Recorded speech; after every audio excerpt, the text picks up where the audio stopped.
कि अभी भी कई ऐसी मनुवादी सोच के लोग यहाँ पर हैं जो इस छुआछूत में विश्वास रखते हैं। तीसरी में पढ़ने वाला बच्चा, उसको कितनी जानकारी होगी भैया कि कौन सी मटकी अपर कास्ट की है, कौन सी मटकी दलितों के लिए रखी है, कौन सी मटकी पिछड़ों के लिए रखी है। नमस्कार, इनसाइडर लाइव में आपका स्वागत है। आपके साथ में मैं हूं अनामिका। तीसरी क्लास का एक बच्चा आज वो इस दुनिया में नहीं है। संभवतः कल को वो डॉक्टर बनता, इंजीनियर बनता या फिर प्रशासनिक सेवा में जाता। जो भी बनता, लेकिन वो अपने परिवार का सहारा जरूर बनता।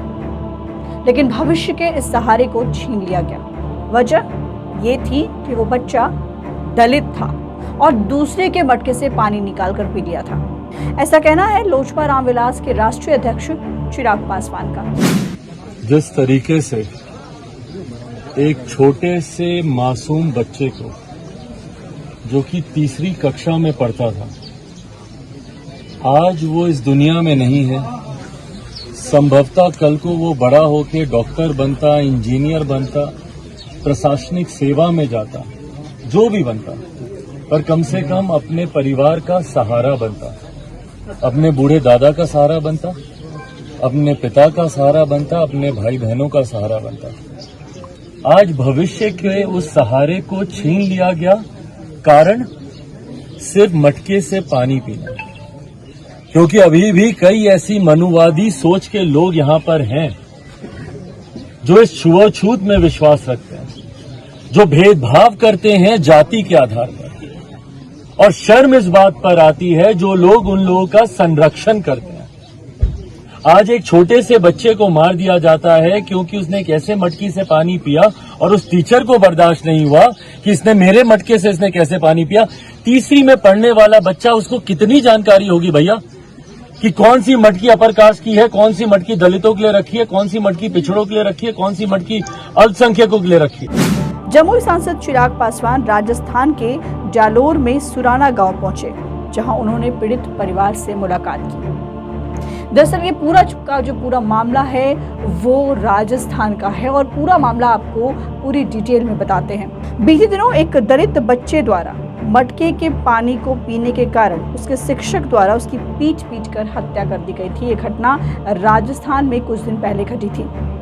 इस घटना की जानकारी पूरे देश में सार्वजनिक तौर पर सबको है, लेकिन इन सब के बाद भी किसी ने भी पीड़ित परिवार को न्याय दिलाने की कोई भी ठोस कोशिश नहीं की, या फिर कोई ठोस कार्रवाई की बात करें तो वो भी नहीं की। चिराग पासवान, जिनके बारे में हम हमेशा कहते हैं कि वो स्पष्टवादी हैं और जनता से इनका हमेशा ही दिल का रिश्ता होता है, दिल से जुड़े रहते हैं। इसके पीछे ना कोई लालच होता है और ना ही किसी भी तरह की कुर्सी का मोह होता है और ना ही कोई दिखावे वाली बात होती है। चिराग पासवान हमेशा ही जनता की आवाज बनते आए हैं। चिराग पासवान ने कहा कि 21वीं सदी में भारत में आज भी दलित समाज के साथ जो भेदभावपूर्ण बर्ताव हो रहा है वो बेहद ही दुखद है। और क्या कुछ कह रहे हैं चिराग पासवान, आप खुद सुनिए। जिस तरीके से ये जातिवाद का जहर बच्चों की रगों में बोया जा रहा है। आज उसका छोटा भाई है, उसी की उम्र का, उससे 2 साल बड़ा है, उसका भाई 5वीं में पढ़ता है। आज उसने अपने बच्चे, अपने भाई के साथ इस तरीके की घटना को देखा।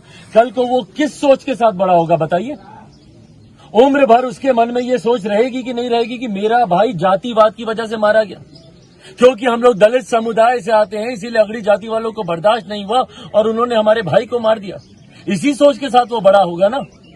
और आने वाले समय में इस मानसिकता को लेकर जब वो बड़ा होगा तो सोचिए समाज में कितना और भेदभाव बढ़ेगा। और इसका जिम्मेदार कौन है? इसका जिम्मेदार एक शिक्षक, जिसके ऊपर ये जिम्मेदारी है भैया कि आप कम से कम बच्चों में एकता की भावना लेकर आए। शिक्षक की जिम्मेदारी है कि डॉक्टर बाबा साहेब भीमराव अंबेडकर की दी हुई शिक्षा को आगे लेकर चलें। तो आपने सुना कि चिराग पासवान कितने दुखी हैं और क्या कुछ कह रहे हैं। उन्होंने राजस्थान सरकार से मांग की है कि जल्द से जल्द इस घटना में जो पीड़ित परिवार है उसको न्याय मिले और जो भी लोग दोषी पाए जाते हैं उसको फांसी की सजा दी जाए। देखना यह होगा कि राजस्थान सरकार इनकी इस मांग को कब तक पूरी करती है। फिलहाल इस खबर में इतना ही। अनामिका को दीजिए इजाजत। नमस्कार।